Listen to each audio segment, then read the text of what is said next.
تو خوش قسمت ہے جو احباب یہاں پر موجود ہیں. ہم سب سے کوتاہی ہو جاتی ہے. سچے دل سے تہ دل سے اپنے گناہوں کی معافی مانگ کر جائیں. انشاءاللہ اللہ رب العزت ہمارے گناہوں پر معافی کی کلم پھیر دے گا. تو یہ بڑی عظمت والی رات ہے. قرآن مجید کا بہت بڑا مقام ہے, بہت بڑی فضیلت ہے. قرآن مجید کہتے کس کو ہے؟ قرآن مجید ہے کیا؟ توجہ کرنا. میں کہا کرتا ہوں سکول پڑھنے والے طالب علم موجود ہیں, سبجیکٹس جتنے ہیں علیحدہ علیحدہ سبجیکٹس ہوتے ہیں, میتھ, فزکس, بیالوجی, لیکن کبھی آپ نے نہیں دیکھا ہوگا کہ میتھ کے اندر فزکس بھی موجود ہے, باقی سبجیکٹ بھی موجود ہیں. قطعاً ایسا نہیں ہوگا. لیکن قرآن مجید ایک ایسی کتاب ہے جس کے اندر سارے مضمون موجود ہیں. سبحان اللہ. یہ صرف واحد قرآن مجید ہے. قرآن مجید ایسی کتاب ہے جس کے اندر سارے مضمون موجود ہیں. امام ابو حنیفہ رحمت اللہ علیہ سے پوچھا گیا آپ قرآن مجید کے متعلق کیا کہتے ہیں؟ انہوں نے بڑے عجیب انداز سے جواب دیا. کہنے لگے کیا پوچھتے ہو؟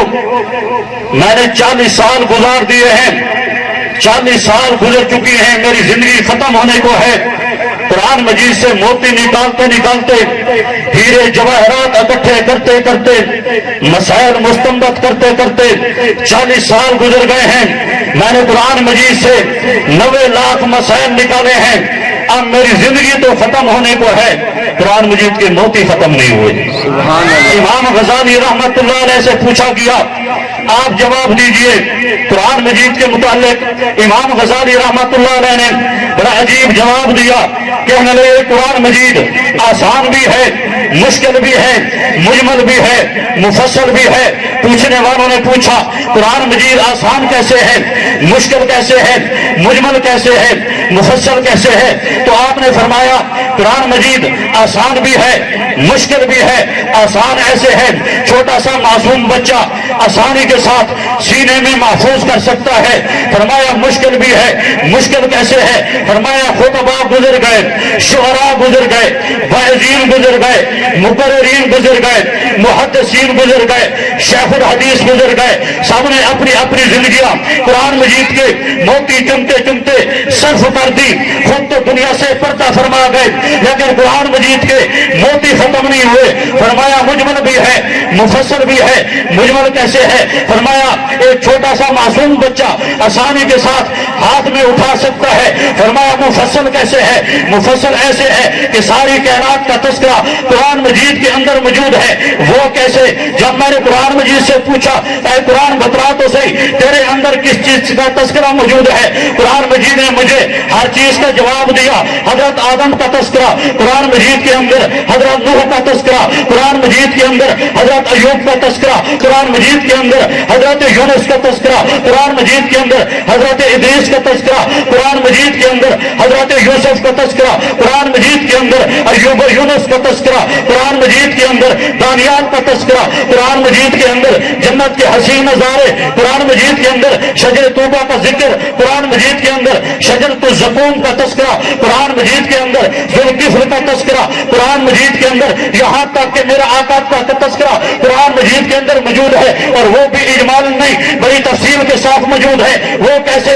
جب میں نے قرآن مجید سے اپنے آقا کی زلفوں کے متعلق پوچھا, قرآن نے وضحا کہہ دیا. جب میں نے آقا کے دانتوں کے متعلق پوچھا, قرآن نے یاسین کہہ دیا. جب میں نے آقا کی پیٹھ کے متعلق پوچھا, قرآن نے انقاذہ زہرہ کہہ دیا. جب میں نے آقا کے شہر کے متعلق پوچھا, قرآن نے لا اقسم بہذا البلد کہہ دیا. جب میں نے قرآن سے آقا کے شہر کی گلیوں کے متعلق پوچھا, قرآن نے حاضل بالد امین کہہ دیا. جب میں نے ان کی زبان کے متعلق پوچھا, قرآن نے بلسانی کہہ دیا. جب میں نے ان کی پیٹھ کے متعلق پوچھا, قرآن نے انقاذہ زہرہ کہہ دیا. جب میں نے ان کے حسن و اخلاق کے متعلق پوچھا, قرآن نے انک لعلی خلق عظیم کہہ دیا. جب میں نے ان کے ختم نبوت کے متعلق پوچھا, قرآن نے ما کان محمد ابا احد من رجالکم ولکن رسول اللہ وخاتم النبیین کہہ دیا. یہاں تک کہ جب میں نے قرآن مجید سے اپنے آقا کی رسالت کے متعلق پوچھا، قرآن نے وما ارسلناک الا رحمت للعالمین کہہ دیا۔ نعرہ تکبیر، اللہ اکبر، نعرہ رسالت زندہ باد، عظمت قرآن زندہ باد، شان قرآن زندہ باد۔ یہ قرآن مجید ہے، کیسی شان ہے اس کتاب کی، کیا مقام ہے اس کتاب کا، کتنی عظمت والی ہے یہ کتاب، جس کو لانے والے نوریوں کے سردار جبرائیل امین، جن کے اوپر اتری وہ تمام انبیاء کے سردار، اور جس امت کے لیے نازل ہوئے وہ تمام امتوں کے سردار۔ کیسی شان ہے اس کتاب کی، لکھنے والے لکھ چکے ہیں، ہر نے اپنے انداز کے ساتھ لکھا ہے۔ آج ہم اپنے بچوں کو شاید اس وجہ سے مساجد کے اندر نہیں بھیجتے، اگر ان کو بھیجا یہ مسیطر بن جائیں گے، ہم بھوک سے مر جائیں گے، کھانا کہاں سے عطا ہوگا، ہمارے پاس کھانا کہاں سے آئے گا، رزق کہاں سے آئے گا۔ لیکن اللہ کا یہ اعلان ہے، قرآن مجید کا یہ پیغام ہے، قرآن مجید اٹھا کے دیکھ سکتے ہیں۔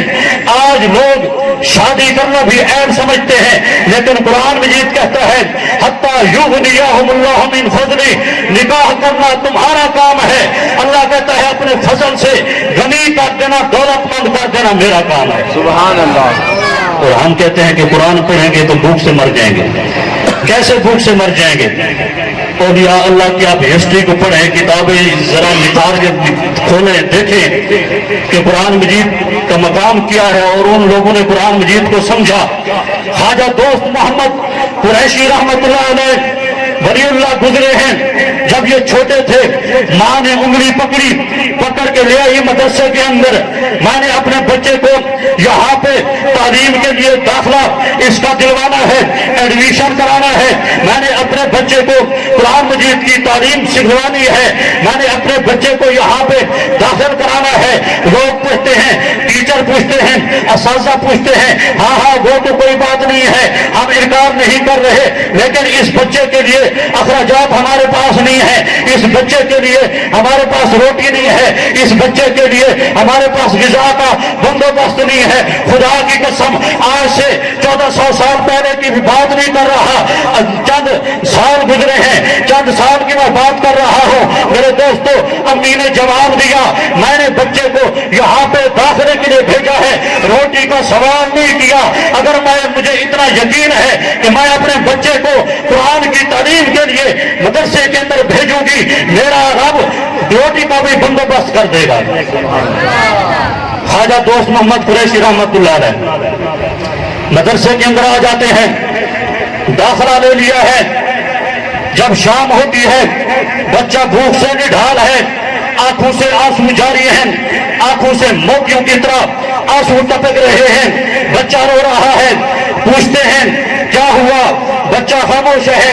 آخر میں تھوڑی دیر تک بچہ جب راستہ چلتا ہے، گلی میں ایک بوڑھی اماں نظر آتی ہے، بوڑھی اماں پوچھتی ہے بچہ کیوں رو رہا ہے، کیا بات ہے؟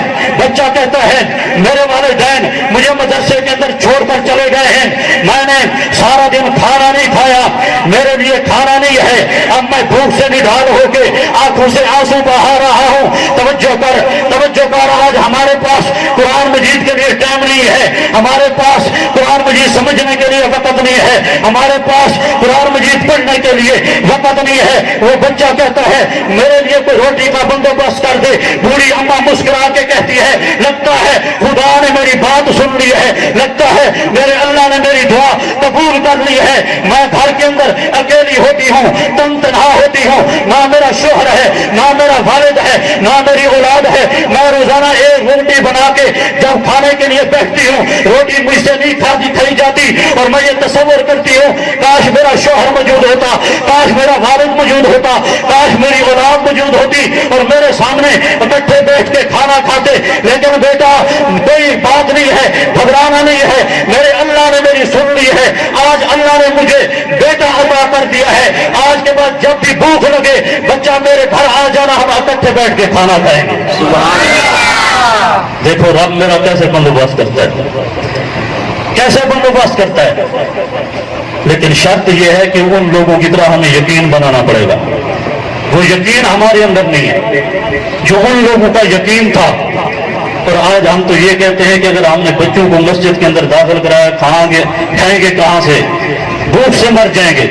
لیکن میرے رب کا اعلان ہے بھوک سے نہیں مریں گے، اللہ اپنے فضل سے غنی کر دے گا. حضرت دوست محمد قریشی رحمت اللہ علیہ بوڑھی اماں کے ساتھ بیٹھ کے کھانا کھا رہے ہیں. اسی طرح دن گزرتے چلے جا رہے ہیں. ایک وقت ایسا آتا ہے جب یہ بچہ حفظ کر جاتا ہے، حفظ مکمل کر لیتا ہے. آخری دن دستار بندی ہوتی ہے، سر پہ دستار سجائی جاتی ہے. جب بچہ رخصت ہوتا ہے، جب جاتا ہے، بوڑھی اماں کو مبارکباد دینے کے لیے لوگ جمع ہیں. لوگ گلی کے اندر رو رہے ہیں، آنسو بہا رہے ہیں. بچہ پوچھتا ہے لوگوں کیا بات ہے، کیا بات ہے؟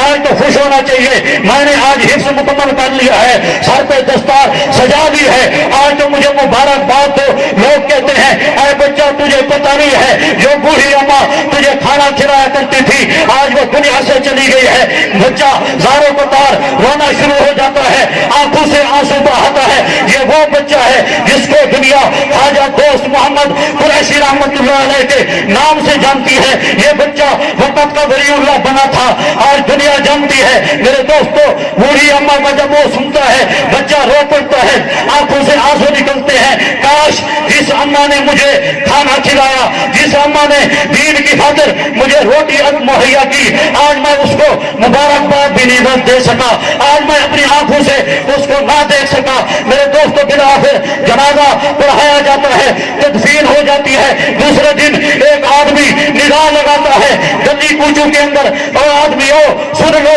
بوڑھی اماں کو اللہ نے معاف کر دیا.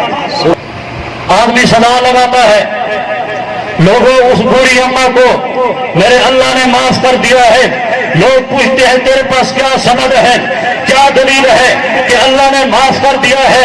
وہ آدمی اس بچے کو بلاتا ہے، میرے پاس یہی حفظ والا بچہ، یہ میرا سرٹیفکیٹ ہے، یہ میرے پاس دلیل ہے، یہ میرے پاس سند ہے. لوگ پوچھتے ہیں کیسے؟ فرمایا میں نے بوڑھی اماں کو خواب کے اندر دیکھا ہے. بوڑھی اماں سے پوچھا امی بتلا تو صحیح، آج تو ایسے نظر آ رہی ہے، تیرے بدن کے اوپر لباس دنیا والا لباس نہیں ہے، یہ جنتی لباس معلوم ہوتا ہے. اور جس تخت کے اوپر تو بیٹھی ہوئی ہے یہ دنیا کا تخت نہیں ہے، یہ جنتی تخت ہے. بوڑھی اماں بتلا تو صحیح یہ کیا ماجرا ہے؟ بوڑھی اماں نے بتلایا اے بچہ، اے نوجوان کیا پوچھنا چاہتا ہے؟ میرے تو کوئی اعمال نہیں تھے، میری کوئی نیکیاں نہیں تھی، بس جو میں نے اس بچے کو ایک روٹی دین کی خاطر میں نے کھلائی، اللہ نے مجھے معاف کر دیا. اللہ نے اعلان کیا اے میری بندی، تو نے میرے بندے کے لیے، تو نے میرے بندے کے لیے، تعلیم کے لیے، دین کی خاطر رزق کا بندوبست کیا، غذا دی، آج میں اللہ نے تیرے لیے جنت کا تخت مہیا کر دیا. سبحان اللہ. یہ ہوتا ہے قرآن مجید.